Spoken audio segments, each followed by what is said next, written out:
Okay, good afternoon, everyone. I'm Kai Ryssdal. I direct the UCLA Burkle Center for International Relations. The mission of the Burkle Center is to enrich the understanding of international affairs at UCLA, in LA, and around the world. And one of the ways that we do that is by bringing a diverse array of speakers to this campus to talk about a wide range of issues.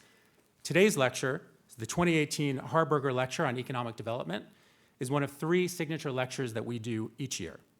Last week, we hosted CNN's Fareed Zakaria for the Daniel Pearl Memorial Lecture. And in May, I'm happy to announce that we'll have Congressman Adam Schiff, ranking Democrat on the House Permanent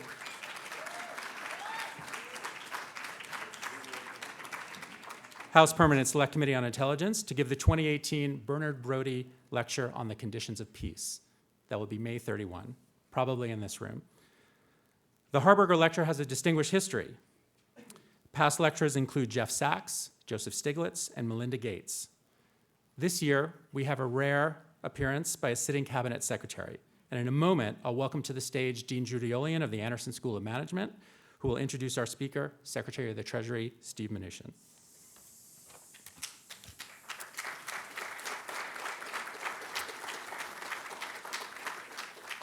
Secretary Mnuchin will give brief remarks from this podium and then sit down in those chairs for conversation with Kai Ryssdal, familiar to many of you as host of Marketplace.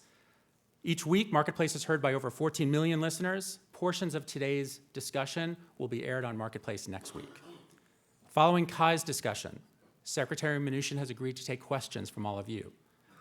I will moderate that Q&A. As usual, I ask you to raise your hands. We have handheld mics. Please wait for those microphones. Please keep your questions short and to the point. UCLA's Vice Chancellor for Equity, Diversity, and Inclusion has asked me to read a brief statement with regard to discourse and free expression on this campus. Before I do that, I want to say something personally about this event. I know there are some of you in this audience who are deeply opposed to many of the policies of the Trump administration. I share that opposition.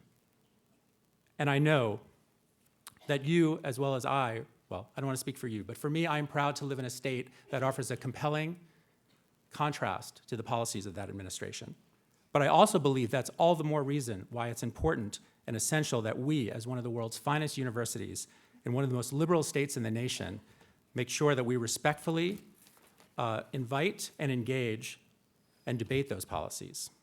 That's why I invited Secretary Mnuchin here today.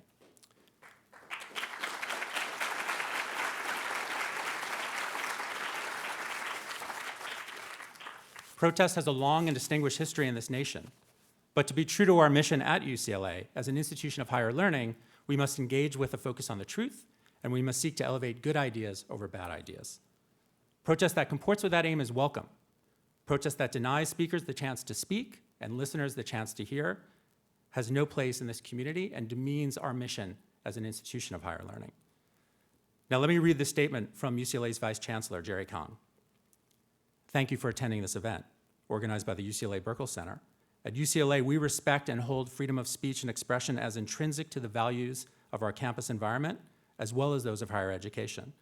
Our challenge is to make sure that we make room for all perspectives, which include the right to present speakers and programs and the right to protest speech. Tonight's speech and discussion is here for the engagement of our campus community. We understand that the talk tonight may elicit disagreement, and we recognize and value the rights of individuals to express their feelings.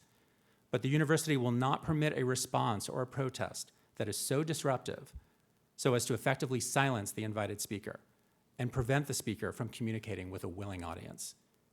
Campus officials are present and prepared to approach any individual or group who creates such a disturbance during this program.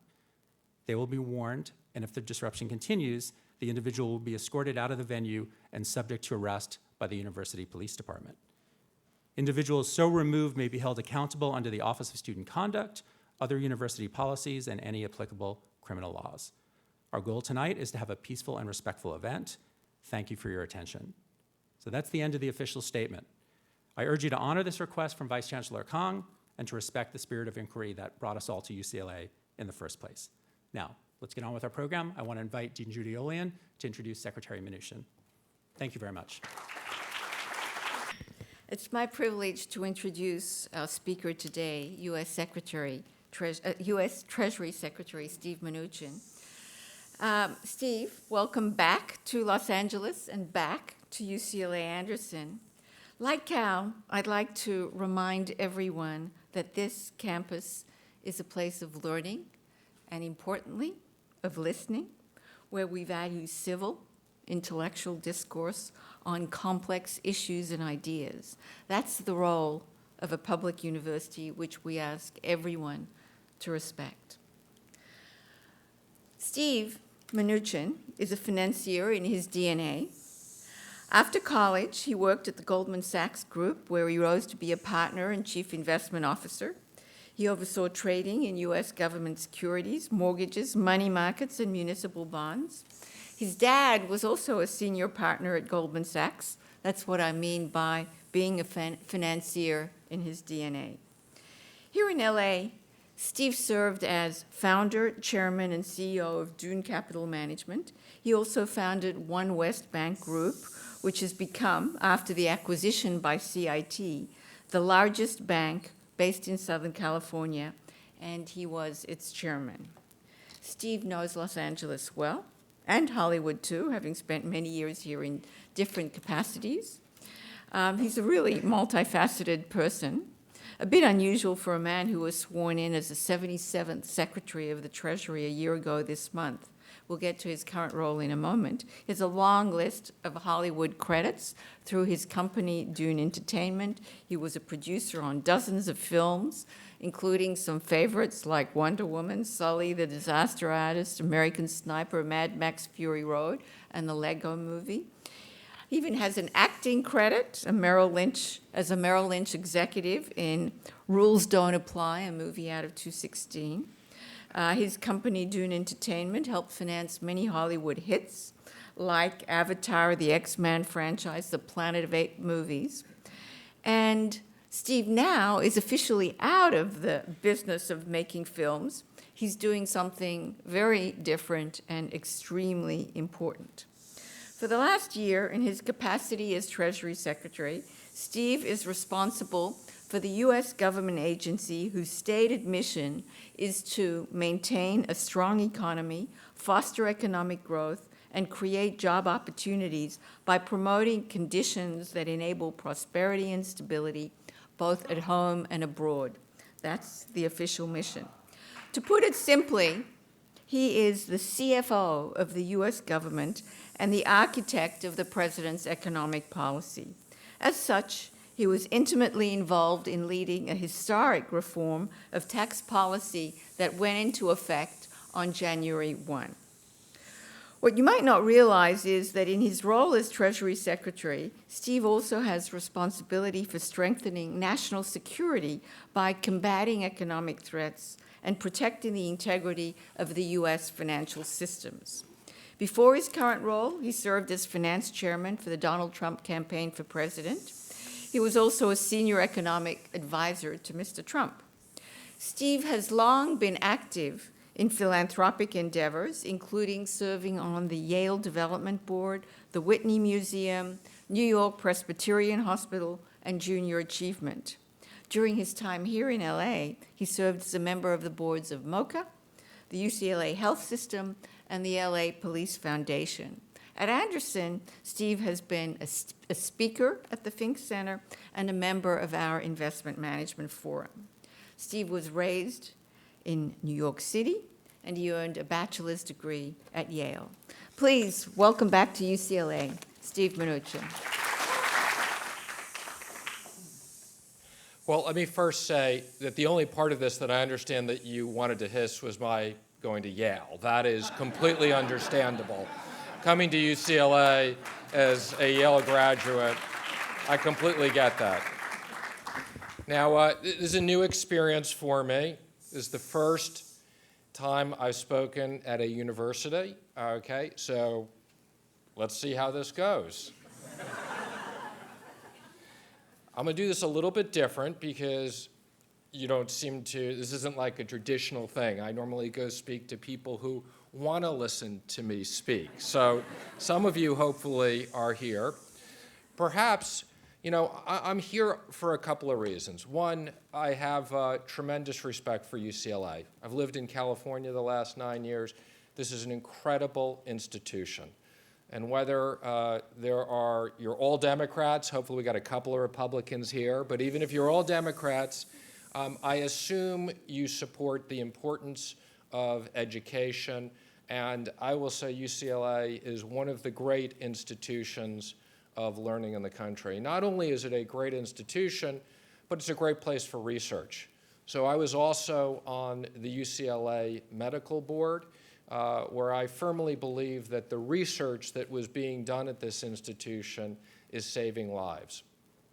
So again, I've been associated with parts of the business school, which again I have great respect for.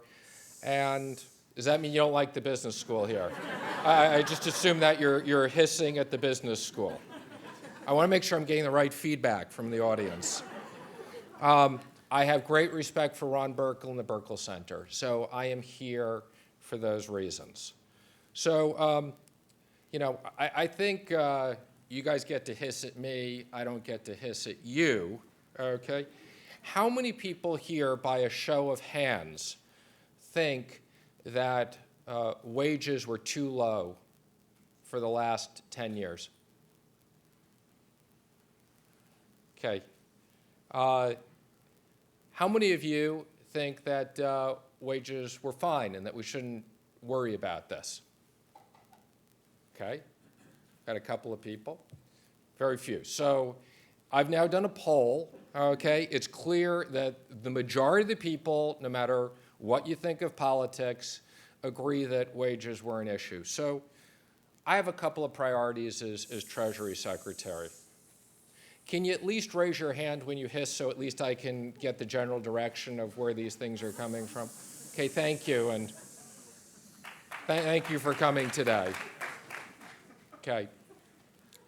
So I'm going to talk about two things. I'm going to talk about the economy, which at least many of you here view that is important, in wages, and then I'm going to talk a little bit about, most people don't realize, but I have an important function on national security. I administer all the sanctions out of the Treasury Department. So hopefully you're going to hiss about sanctions. We shouldn't have any sanctions. You guys are okay with all the oppression and everything going on in the world? You want to hiss about my sanctions? Okay. It's interesting. We're going to do a show of hand on sanctions. So first, I'm going to stick with, okay, we're talking about wages. So my number one priority and the administration's number one priority on the economic front was to create economic growth. So I think many of you know we have one of the largest economies in the world. We have one of the most productive economies in the world. But for too long, we've had 2% GDP. The difference between 2% GDP and 3% GDP is literally trillions of dollars of economic growth. It's enormous amount of jobs and prosperity. And whatever you all think about the government or anything else, we do have to pay for these things. So our first focus is creating economic growth. And I'm pleased to say a prime reason why we did the Tax Cuts and Jobs Act, okay, well, you guys obviously aren't getting paychecks yet, because if you were getting paychecks in February when your withholding went down and you got tax cuts, you wouldn't be hissing. So do we have any people who are like, how many people are students, are non-students here, just so I know this is open? Non-students, good, thank you. So we have a representative crowd.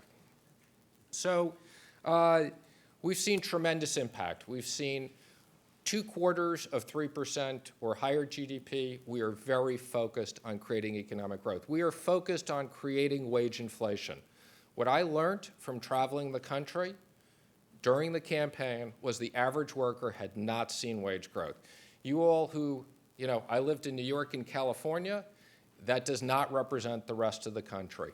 And we need economic policies that create opportunities for all Americans. So we are pleased that as a result of the tax reform, we are beginning to see significant economic growth. We're also seeing over 4.5 million workers who have received special bonuses. Okay, so you like that stuff so much. I'm going to talk a little bit about Another focus is economic development and opportunity zones. We worked very closely with Senator Tim Scott, who's been a leadership on this issue.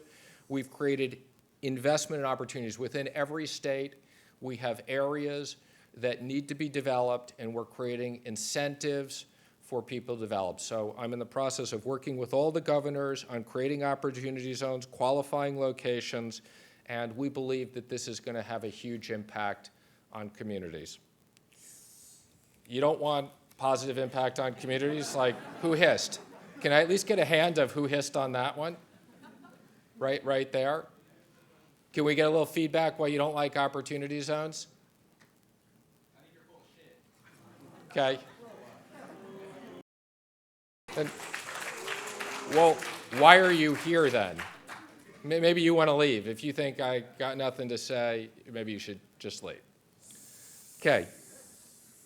The next issue I'm going to talk about is sanctions. So economic sanctions are very powerful tools that prevent bad people from accessing the US dollar financial system around the world. This had a big impact in Iran, in getting Iran to the table, and we are very focused on North Korea right now and eliminating nuclear weapons on the Korean Peninsula. That is a very big What you're doing is bullying North Korea, who is developing nuclear weapons for deterrent purposes, and this is what the U.S. does all over the world. You're talking about being a beacon for hope and freedom and democracy? That's bullshit. We all know that's bullshit. We know that the tax bill and what that represents is sentencing people to death, including children. 9 billion children who are going to be left without health care. So this system that is putting people in this position in the first place, that actually moved the jobs overseas. It wasn't black people and brown people in the inner cities who did this, and yet you are punishing them for being in that position. You are punishing them for the misery that this system, the system that you're enforcing, is committing. And so, okay, don't stand by. Look at what they're doing. But people will stand with the people of the world. He is a part of a regime which is hell-bent on consolidating fascism.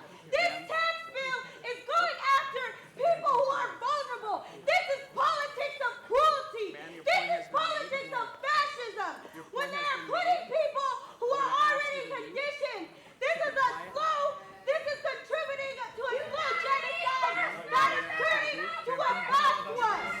This is part of an ethnic cleansing which has been a battering ram and a linchpin to this whole program, deporting whole sections of people, attacking people who are in poverty, taking away health care, taking away social security programs.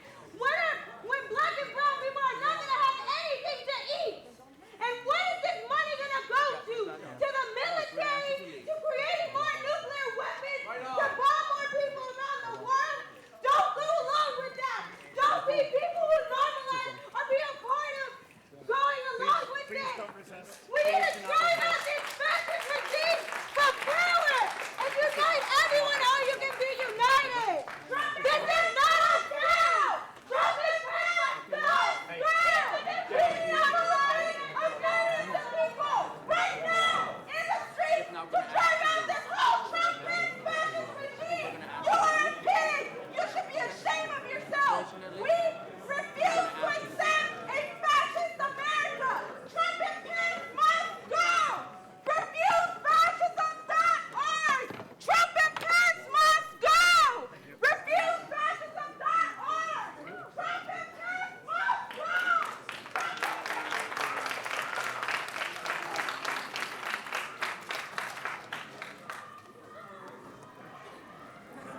Okay. That was interesting. Thank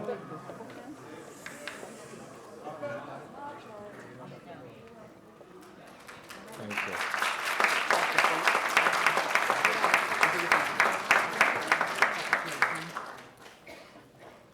Okay, so we did our little show of hands on wages, and I think we got some good positive feedback. For those of you guys who are going to hiss, at least we were 90% the people were voting for better wages. So let's go to sanctions. How many people here are concerned about the spread of nuclear weapons?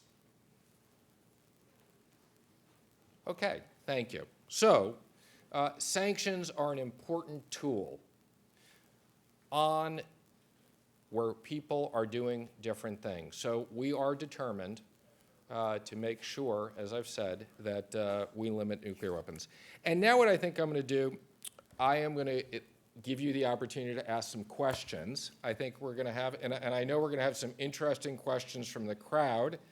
So I think we'll take some questions from you, but just let me ask you, because I'm a little new, do you guys hiss it much at your own questions as you do at the moderator's questions? We're going to find out, right? We're going to find out what the whole hissing thing is all Okay. about. You get to go sit over there.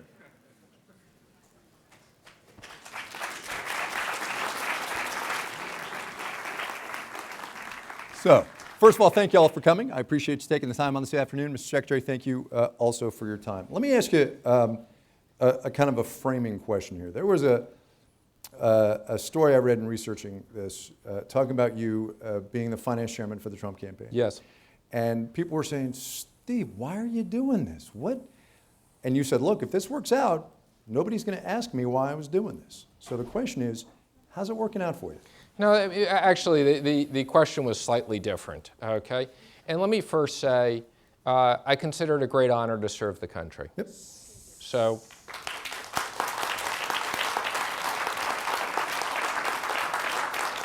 I think we live in a democracy. We're lucky to live in this country. We're lucky to have differences of opinions. And for me, I was never involved really in politics. Some people spend their entire life in politics. I recognized that there were certain issues that were in this country, and that's why I participated in the campaign. So, that's why I'm here. What was it about the president's approach to the American economy that made you say, I want to work for this guy?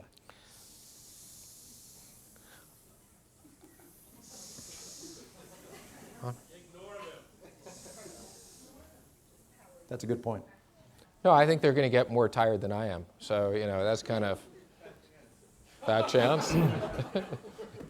Oh, yeah, I'm dealing with students. I forgot. There's a lot of students. So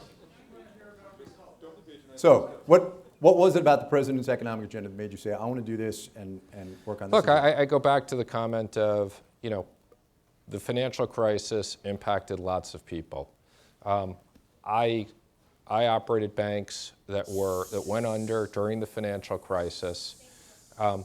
I saw the impact of what went on and how important banks are to local communities and the economic issues, and I felt an obligation to try to do things that would help people and help the economy, and particularly the middle class. And I think we're very proud of these accomplishments. So we'll get to that in a minute. We'll get to the tax bill and all that in a minute. But I want to talk about the last section of your remarks here about the sanctions that you were in charge of and responsible for, specifically the North Korean sanctions that were announced on Friday, Yes. the new round. Sanctions, as you know, take years and decades to play out. The question is, do you, and more particularly, the president, have the patience to let them play out with North Korea? Well, I'm not going to comment on kind of what we're going to do going forward and what patience we have and what patience we don't have, but I don't agree with you on your premise. So, That they take decades? Yeah, I don't North agree Korea's with been that under at all. sanction for decades, sir. Iran's No, been under that's sanction not- for decades. It Again, is true. Okay, well, let me give you the facts. Sure. Because this we can have a debate about. Sure. Okay. There's 500 sanctions on North Korea since 2005. Basically, half of them been done in the last year. We have more sanctions authority now than we've ever had before. So, for example, we have now powers that we can sanction anybody who's doing trade with North Korea. So I would, in all disrespect, I would say, all respect, I would say that that these things take some time, but it is not decades, and we've seen evidence that they are already having an impact. But let me also make a comment. Our issue is not with the people of North Korea. So we want to be careful that we're not doing things, there are things that we could sanction that impact the people. What we're trying to do is cut down his ability to do ballistic missiles and nuclear weapons. And you're satisfied that these sanctions you announced on Friday are tightening the news? Again, absolutely. So what we started with was illegal ship-to-ship transfers. These are very granular. We now have identified ships that are violating UN sanctions, and these ships will be prevented from doing this again. We've also put out Coast Guard advisories. We're working with the Navy. This is a full effort across the government. As you know, Ivanka Trump was in South Korea. Yes. For the Olympic delegation. She also, as you know, briefed the South Korean president, President Moon, on these sanctions. Given that she's a family member of the president without a permanent security clearance, do you think that was appropriate? I absolutely think it was appropriate. How so? Again, she's an assistant to the president. She didn't travel as a family member. She traveled as assistant to the president. I briefed her. You're not aware of what security clearance is needed one way or another for these things. And again, I'm very comfortable with what she did representing the country on a very important issue, I might add. Let me take it to the tax law. Yes. That you and the president and the Congress passed last year. The president signed it, took effect on the 1st of January, as you know. During your confirmation hearings, you said whatever tax reform the Trump administration is going to work on will not add to the debt and the deficit. It's true, and I stand behind that.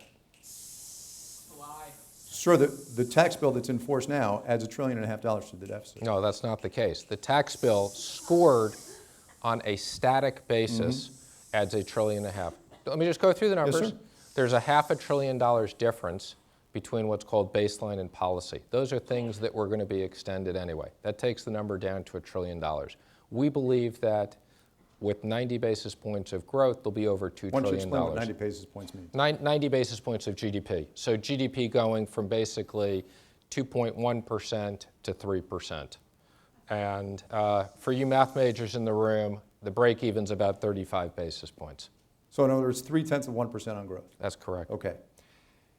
The catch, of course, is, and as you know, you did have 2 quarters of 3% economic growth this past year, but year-over-year growth in the American economy was 2.3%. That's right. That's So why you're we're doing still all far these away things. from target, right? Absolutely. That's why we're doing all these things. So these things have some impact, and all of our economic plans are about creating sustained economic growth. Help me understand then with some specificity how you're going to do that. Because the numbers that were engineered by the White House and the Council of Economic Advisors that went into the tax plan were, we're going to get 3%, here's how, as opposed to these are our policies, which is going to get us to 3%. Well, you must seem to have a bias because you're using the words engineered. So you obviously think that it was the policies were created. Again, what I would say is we fundamentally believe that we will have economic growth. And again, 35 basis points is the break even. And we're already seeing this. By the way, we're seeing companies give millions and millions of workers bonuses, all as a result of this. And for people who are getting these $1,000 bonuses, these are not crumbs. Absolutely not, and I'm not going to imply that at all. And I'll get to the bonuses in a minute, but I want to back up to this 3% economic growth. Yes. You said we believe we're going to get to 3%, and my question Correct. to you, sir, is how? Why do you believe that? Well, again, we have all different types of models, whether it's the CEA or whether it's at Treasury. Kind of it's a result of the tax bill, which we think adds significantly to growth, regulations, and trade policies. Even though Wall Street banks, private economists, nobody agrees you're going to get to 3%. That's actually not the case. So you Sure. look at all the research, and all the research has been increased. It may not be at 3%, but all the research has increased significantly. To the issue of the bonuses and the wage increases. You said 4 million workers in this economy? 4.5 million. 4.5 million have gotten one-time bonuses, right? Yes. So this is a labor pool of 155 million people, sir. Yeah, so tell me, are you, for those Well, 4.5 million workers? So my question is... In 1 month, that's Yeah. a big deal. That's a big deal. 4.5 million workers have already seen this impact. By some estimates, it's about the Americans for Well, Tax you can do Reform. I understand you're doing the math. No, so the American for Tax Reform say plus or minus 86 companies have given wage increases, 250 companies have given one-time bonuses. And I guess the question is, what would you rather have? Would you rather have a one-time bonus or a consistent wage increase over the next couple of years? We fundamentally believe that there will be wage increases going through the Why workers. do you believe that? Again, I just went through why we believe it. It's a function of economic policy. It's a function of making a more competitive system. that companies can invest. And again, there's research that 70% of the tax burden is borne by the workers. So this is all about making a more competitive U.S. system for jobs. Thank you. Why don't we do this? Why don't we take a couple more questions from you, and then why don't we open up for the audience, because I know they're anxious to ask things as well. Well, I'll tell you what, sir, I was told I had a half an hour, so maybe we'll go a little while longer? Okay.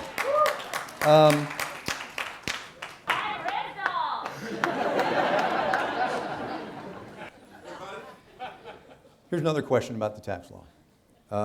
What is being done now is a huge amount of fiscal stimulus, that is to say, tax cut money going into the economy at a time when we're near full employment and the economy is growing, not as fast as any of us want, especially I imagine you and the president. What is that going to do in this economy? Well, you know, a lot of people talk about full employment, but you have to look at the employment rate and you have to look at the participation rate. The participation rate is way too low. So one of the objectives is to bring workers back into, create jobs. A lot of people have given up because they can't find jobs. So we believe that there is more opportunity to create that. And you're correct, it is stimulus, but it'll be paid back. How so? Again, I just said, if you look at, 35 basis points of growth. 0.3% on the GDP. Correct. And that's going to do it. That's absolutely right. Even though no tax cut in history has paid for itself. That, Not the Reagan tax cuts, not the Kennedy tax cuts. No tax cuts have paid for themselves. you obviously have an opinion that you're trying, and it's No, sir, different those are than my facts. opinion. No, you have an opinion. Okay. As you put fiscal stimulus into the economy, you have at the same time the Federal Reserve with its new chairman, Jay Powell, who's going to the Hill this week to give his semi-annual monetary policy testimony. He is trying, or will be in the coming year, trying to raise interest rates. He's going to try to raise interest rates? Well, I guess he's the chair of the Fed, so he can do what he wants. He can't do what he wants, but the Board of Governors decides, so it's not a question that of is trying correct. or not.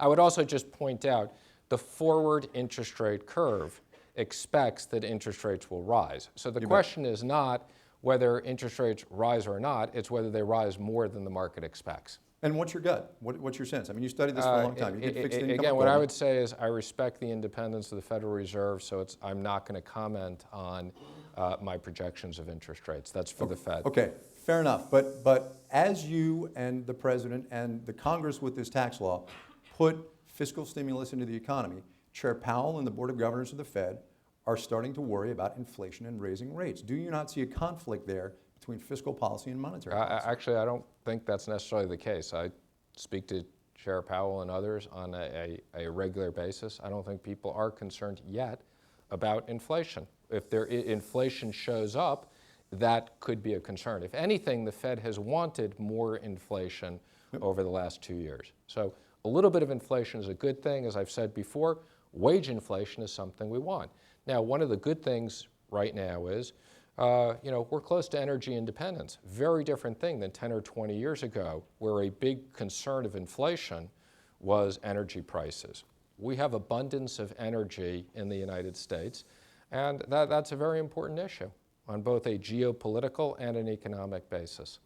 Since you mentioned the global economy and our role in it with the energy markets, let me ask you about something you said about 10 days, 2 weeks ago, that after the president said at Davos, you know what, we might get into the Trans-Pacific Partnership, the Yes. Obama negotiated deal that President Trump pulled us out of early in his administration. President said, I might be able to get back into that if we could work out a way that's advantageous. And then you said the other day the president and his administration would be willing to go, and these are your words, go multilateral. That deal is going to be signed and done on the 8th of March, sir. So what interest do you think the other Trans-Pacific Partnership countries... I think they have a lot of interest. I've met with them a lot recently, and to the extent that they are absolutely willing to have discussions with the United States if that's something we want to pursue. And you fully expect that they will let America back into the TPP? Again, it's not a question of letting us back in or not letting us back in. Well, the president pulled us out, sir. Again, just to be clear, okay, trade okay, has been a real issue for the United States. We have very serious trade deficits. The president believes in free trade. If you look at China, the U.S. market is open to China. The China market is not open to U.S. companies. That's why we have a very unfair trade deficit. So the president is trying to do things that are good for American workers and good for the American economy and create fair trade deals. That's what this is all about. Are you expecting that the TPP-11, the countries left, will let America back in? Are they interested in having these conversations? Again, what I would say is they're interested in us being in agreement. Right now, the president, okay, is more focused on bilateral trades, and that's our priority, and that's what we're negotiating. So I think we've talked about a bunch of these agreements. That's the priority. What the president has said is, kind of when we get done with the bilaterals that we're focused on, to the extent that kind of the TPP will change, we will consider, not a question of whether they will let us back in, we will consider whether we want to go into the multilateral agreement. That sounds very much like, and I apologize for characterizing your words, but it sounds very much like you're saying, we will deign to have a conversation with them in which they might be allowed to trade with us. That's not what I said. So again, let's just be clear. The United States is the largest trading market in the world. Absolutely. Everybody wants to do business in the United States. The United States has the lowest tariffs, has the lowest barriers. Every single country wants to do business in the United States. And, by the way, to the extent that we can do business with other countries on the exact same terms, okay, and our companies can be treated the exact same way, we believe in reciprocal free trade. So that's our objective. Let me ask you about a trilateral trade agreement. NAFTA negotiations, I suppose. As you know, I think the 7th round is going on this week.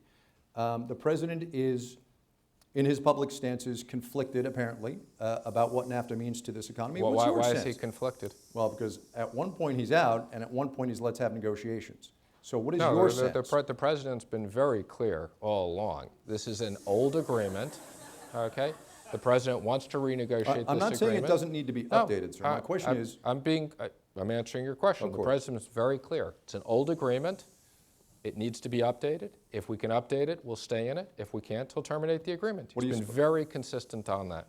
What do you suppose happens if we pull out of NAFTA? Again, it would be inappropriate for me to speculate. Sir, you're the Treasury Secretary of the United States. How can that be inappropriate? Because again, we're in the middle of negotiations, and I'm not going to, in a public forum, broadcast what the implications are while we're in the middle of negotiations. We're trying to do things that are good for American workers. That's our priority. And I don't doubt you for a second, sir. I take you at your word. I truly do. But it does seem to me... Do you want me to tell everybody exactly all our negotiations also? Should I kind of like disclose that? It's your forum. Go ahead, sir. The crowd's with you on that one. We are trying to create a fair deal. That's our objective. What does that look like for the Trump administration, a fair deal? Again, I want to be careful in not broadcasting. No, come on. You have to. That's a basic question. Bear with me. No. What I'm going to say, we're in the midst of multi-round negotiations. What I would say is the end result will be more balanced trade, okay, with Mexico on the deficit, and okay, more protection around intellectual property and other things. But again, it's a very complicated agreement, and again, it's an old agreement. So why wouldn't anybody, want to, on behalf of the American workers, renegotiate the agreement? I don't think people are opposed to renegotiating, sir. It's the idea of possibly pulling out with no notice. Okay, well, actually, how do you renegotiate an agreement if the other party thinks if you don't like what they're going to do, you're just going to stick as usual? Why would anybody negotiate?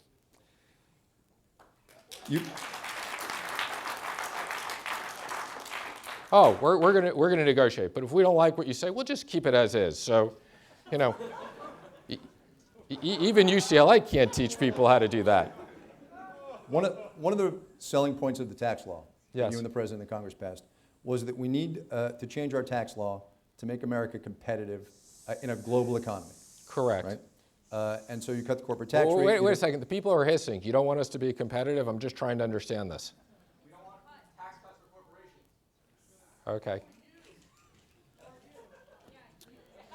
So the question is, what else does it take to make America competitive other than a tax law? Because it seems to me that was the thing that Republicans in Congress and the White House were selling. So what else is there? Because we have a president and an administration that is at some points eager in being involved in the global economy, and some points it seems not so eager. How can you say that? Why do you think we're Because not the eager? president has pulled us out of the Trans-Pacific Partnership. He Well, talked about withdrawing from NAFTA. So the question is, no.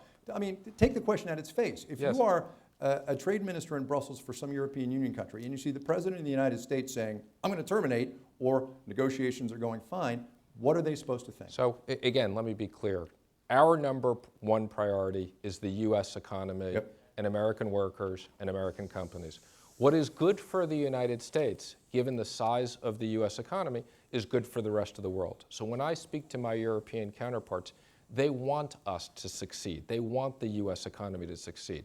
The more the U.S. economy succeeds, the more it grows, the more that we can spend money and buy other things. Did they not say to you in ministerial set-asides, Stephen, what? No, they've never said that. Fair enough. Actually, what they all were saying is, now we got to cut our tax rates. Boy, you guys did a great job. Well, it was interesting the other day. Malcolm Turnbull did. said, I'm in on this trickle-down thing. He is. The Australian It's Prime not, by the way, we don't refer to this as trickle down, just to be clear. Minister. Just because you don't call it something, sir, doesn't mean that's not what it is.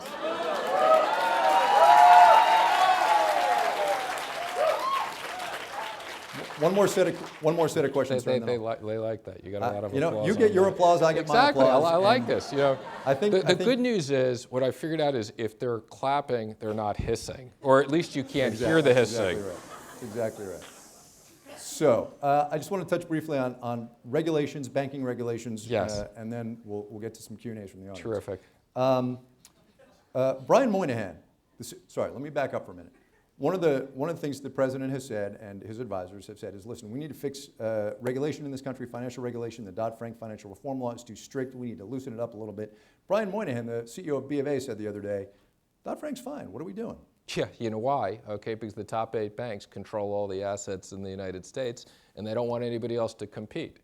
So what we're trying to do, and by the way, there is bipartisan support for this, and I think this legislation will be passed in the next 3 months, to modify Dodd-Frank so that commercial banks, regional banks, community banks can succeed. Our objective is we don't want just 8 large banks in the United States. So the modifications on Dodd-Frank are all designed to help community banks and regional banks. Even though community banks are making record profits this past year.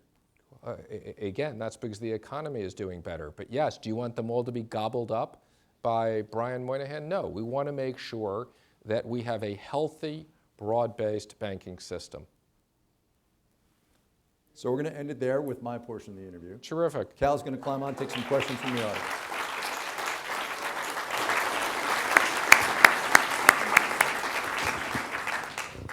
All right, that was a terrific discussion. I hope we can keep that going.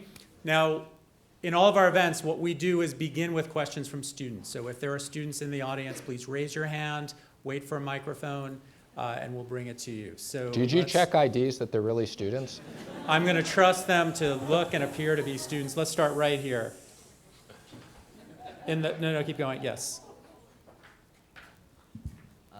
Thank you so much for coming out this afternoon. Thank you taking very time- much. I appreciate those kind words. Taking time out of your schedule. Just as a student, seeing nowadays that the political landscape is really divided, I'm just curious, like, what do you think, like, individuals like me could do to engage with other people to make for a more, an environment more conducive to discussion?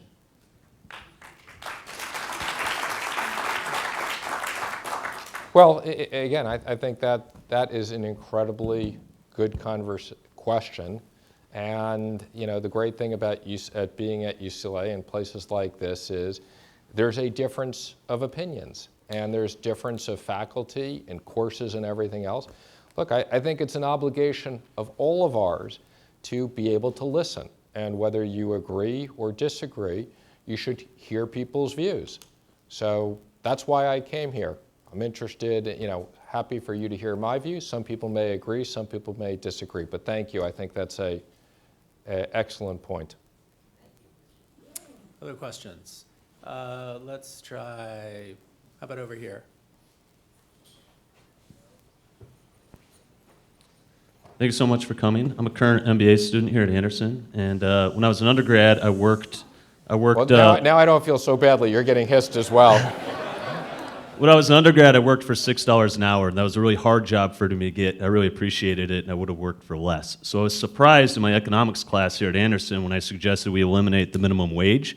There was so much resistance against it. So I was wondering what you and your administration could do to educate my peers and young people in general about the power of the free market and the opportunity it provides.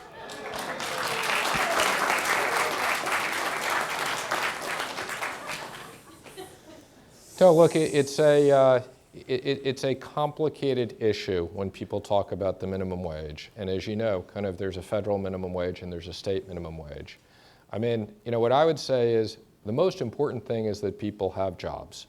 They should have good paying jobs. So my view is what we should be focused on is how do we create more good paying jobs? Because we don't want people to have jobs where they can't afford to live and be below the poverty line. One way of doing it is raising the minimum wage. Part of the problem with that is you potentially eliminate a lot of jobs. But my view is there's pluses and minuses of that. Your view is a view that I think is an interesting viewpoint. But again, to me, the most important issue is how do we create opportunities for companies to have better, higher paying jobs? And again, that's one of the things we're very focused on. Do you think, sir, that we'll ever see the Trump administration call for raising the federal minimum wage or perhaps indexing it to inflation? I haven't had discussions with the president on that, so I can't speculate on it. What's your viewpoint?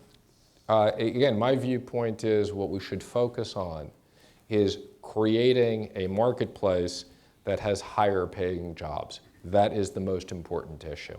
How is the tax law going to do that? Again, I think we've already had this. We went through this series of discussions, so why don't we take a couple of more comments from the audience?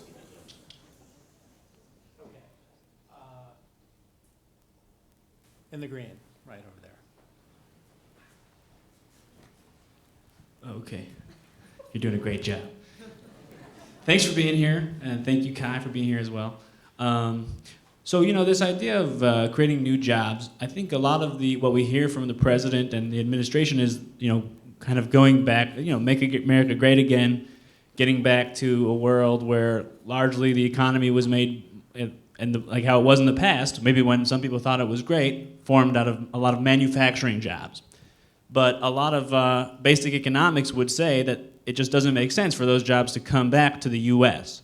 So you're talking about, we want these jobs, or we want more jobs, we want better high-paying jobs for Americans, and I'm sure we can all agree to that. But what does it look like to you a little more specifically? And because I'm having some cognitive dissonance about what I'm learning in school and, macro and microeconomic theory with what I'm hearing that, like, we need to bring coal back, for example, and we need to bring all different kinds of manufacturing back. So I'm just kind of curious what you would like to see the economy look like moving forward to keep America, at the precipice of innovation. Look, I think that's an excellent question. And when you talk about jobs, first of all, the services industry is a big competitive advantage for the United States. So whether they're services jobs or whether they're manufacturing jobs, in manufacturing jobs, there's higher value-added manufacturing jobs and potentially jobs that aren't. Technology obviously has a major impact in everything that's being done. So, look, Apple as an example is committed to building facilities here. One of the things with Apple is you have a whole ecosystem that creates jobs. Some of them could be manufacturing, some of them could be app developers. Look, Google didn't exist, Facebook didn't exist. There was a time when Microsoft Windows, these are all major companies that have been started in the United States that end up obviously creating lots and lots of jobs. So it could be traditional manufacturing. The president is interested in having cars made here. One of the things, the tax deal, we've now seen announcements of a lot of car companies moving assembly into the United States. But there's a whole variety of different jobs, and technology has to be a big part of manufacturing. whether it's 3D printing or other advents. Lots of different things, but excellent question. Okay, a lot of hands. Over here. Yes. Yes. Yes. It's okay. Thank you. If you believe in economic sanctions, what's your opinion on the president's refusal to enforce the sanctions against Russia enacted by So, can I ask you a question? Why don't you think he's enforcing the sanctions? Because first of all, I'm the person in that job. So what sanctions is he not enforcing? And I'm happy to... here in public that he is enforcing all of the sanctions that Congress enacted in the last year?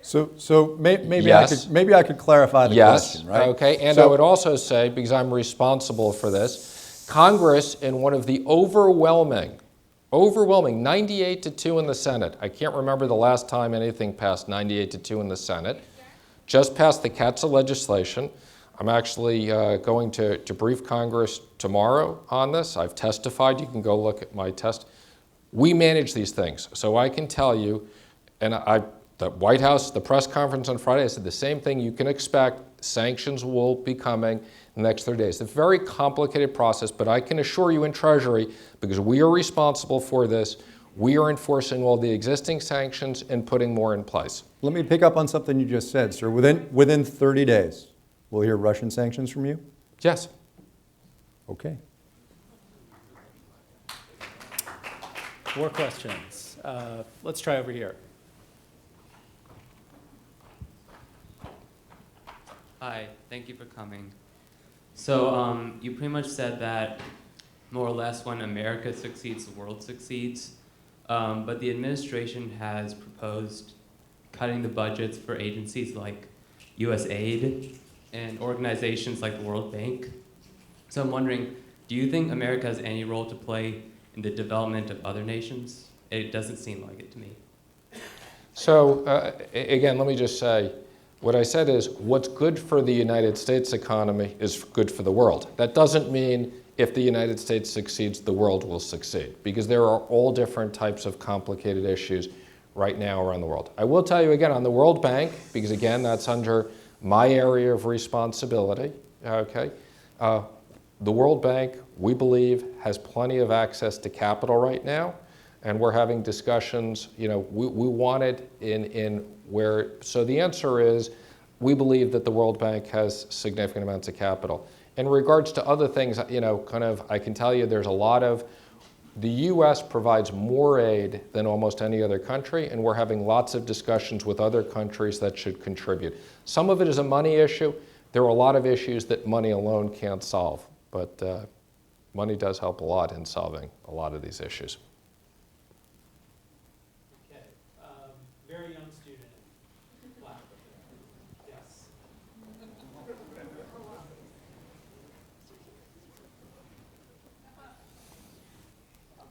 You helped cut taxes for the wealthy, which makes them even richer. The middle class tax cuts are small and last for just 8 years, but the corporate tax cut was permanent. How is that just? When only 1% of our country owns 20% of the wealth, creates a lot of unfairness, especially when so many kids lack basic health care and decent schools. My generation will have to pay off $1.4 trillion in debt, and their tax bill will also lead millions to lose their health insurance. How can you live with this?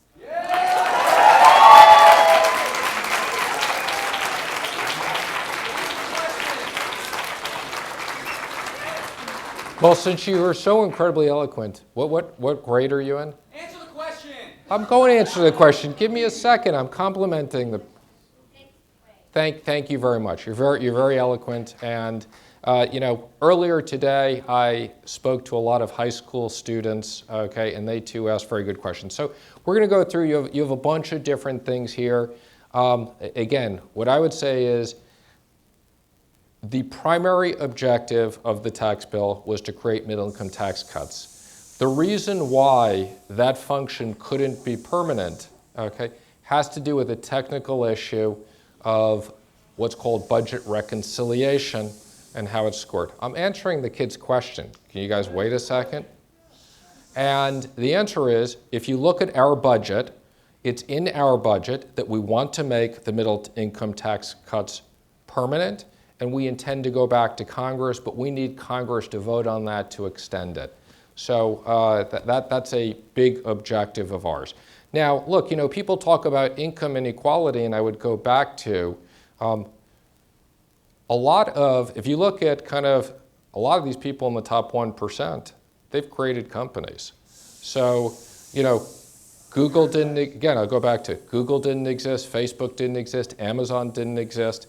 These companies create huge amounts of jobs, and a lot of these people have committed to donate a lot of their money. Bill Gates, the Gates Foundation has done enormous amounts of positive good throughout the world, okay? So these are complicated issues. I can tell you, as it relates to education, I fundamentally believe that's a very important issue that we need to address. That's partially a federal issue, partially a state issue, but I assure you I'm worried about your generation and making sure that you have great opportunities and your generation has great opportunities like people have had in the past. To the list of things I never thought I'd say, let me follow up on the sixth grader in the back row. And it's a two-part question. The first one's a gimme. Did you guys blow it on the sales pitch on this tax bill because you're getting questions like this from sixth graders or their parents? Well, I don't know to what extent. I'd like to say he got all the credit. I hope he did the research online. But the answer is I don't think Can't we trust blew it. Wikipedia. Sir, don't you know this? What I would say is right now the tax bill is polling at over 50%. And I would say is I think as people see the economic impact, it's going to be a lot higher. So the polling has gone way up. So no, we didn't blow it on selling it. This is about creating economic opportunities. And if there are economic opportunities, people will see the effects. And we could debate, as you have before, whether we see these or not. But the results will be clear or won't be clear. I'm sorry you take questions for debate, sir. I truly am. If you had it to do over again, what would you do different on the tax bill? I wouldn't do anything different. The fact that it's been 30 years since we've had major tax reform. I think it was, kind of an incredible team effort with a lot of people across a lot of things, and it was a major effort to get across the finish line. And anytime you do something like this, there's compromises. There's things in here that the president himself would have changed. But the fact is we were able to fix a broken system, make America competitive, and create middle-income tax cuts. And you can hiss all you want, but for the people who are getting these tax cuts, they're not hissing. I'm not getting a tax cut, by the way. I live in California.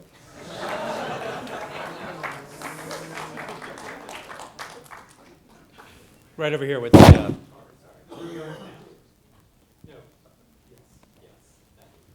I was curious, I'm guessing the tax cuts you alluded to 30 years ago were the Reagan tax cuts. Yes.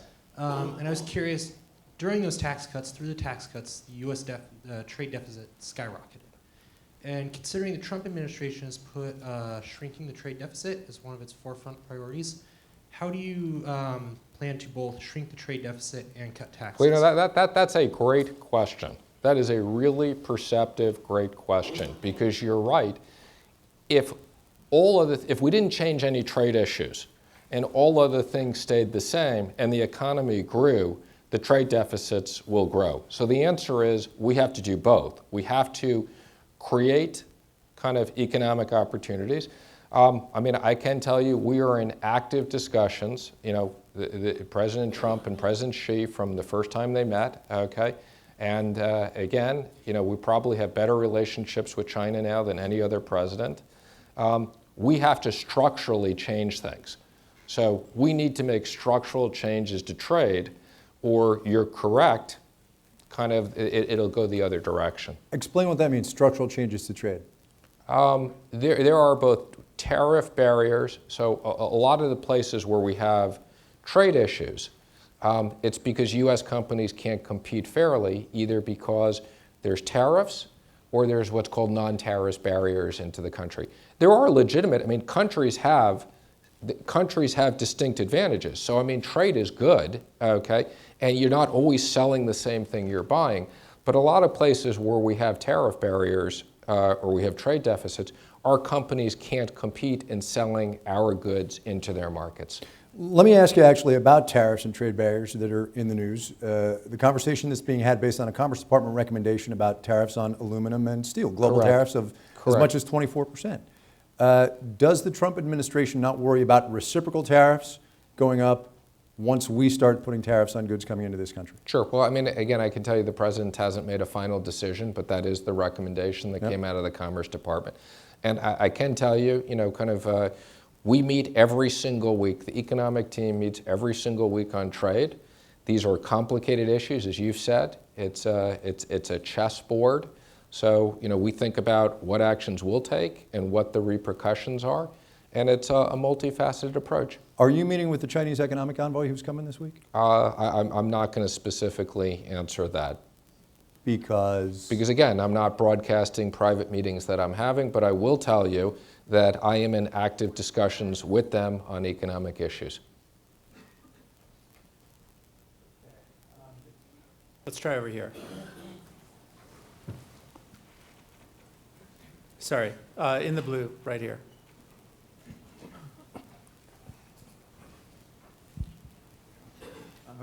Wow, this is an awkward angle. Just give him the mic. He won't. Yeah, just step over. There we go, that's better. Given that the national debt is now well over $20 trillion, does the administration have any plans to look to shrink that in any measurable amount before eventually that bill comes due? Well, the good news is the bill isn't going to come due for a long period of time. But again, this deficit wasn't created overnight. Okay, it's been created by both Republicans and Democrats, so it's not unique. Okay, a major part of this was the funding of the wars in the Middle East. Okay, so this is an issue that the country has, and an issue of whether Republicans are in office or Democrats are in office. This is something that over time is going to need to be dealt with on a bipartisan basis. So as I've said, you can't cut your way out of this. The number one issue for now is to create economic growth. I will say, and again, we look at, you got to look at the debt relative to GDP. Japan has about twice as much debt relative to GDP as we do. And again, they're focused on their economic growth. But again, these are complicated long-term issues that will need to be dealt with. So we're like a $19 trillion economy, right? The United States, plus or minus? Yeah. And our debt is $20 trillion.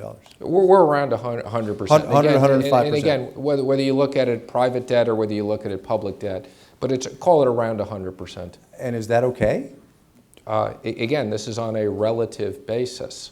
Okay. So again, the debt wasn't developed overnight. Absolutely. The debt needs to be looked at. Debt is okay. So I mean, again, if you go back to the Clinton administration when the economy was growing, usually people were concerned that the debt was going to be paid down to zero and they didn't know what to do with the money. So some debt is okay. Again, going from 10 trillion to 20 trillion over the last 8 years, that's not okay. Wasn't just the last 8 years, right? I mean, that's been growing for a lot of reasons. No, I'm giving you 10 to 20. I understand that. But it was wars in the Middle East started by his predecessor. I agree. It was the biggest financial crisis in a generation and a half, right? I commented that these are issues that have been created by Republicans and Democrats. Got it. Yes, in the dark blue or black, right? Keep your hand up, yes. Sorry, the woman with, put your hand up again, yes. Yeah, that's right. Hair. I'm going to cut this off. Take a couple. Okay. So you said that you're not going to personally have a tax cut, but I'm just curious, how are you personally benefiting from the tax bill?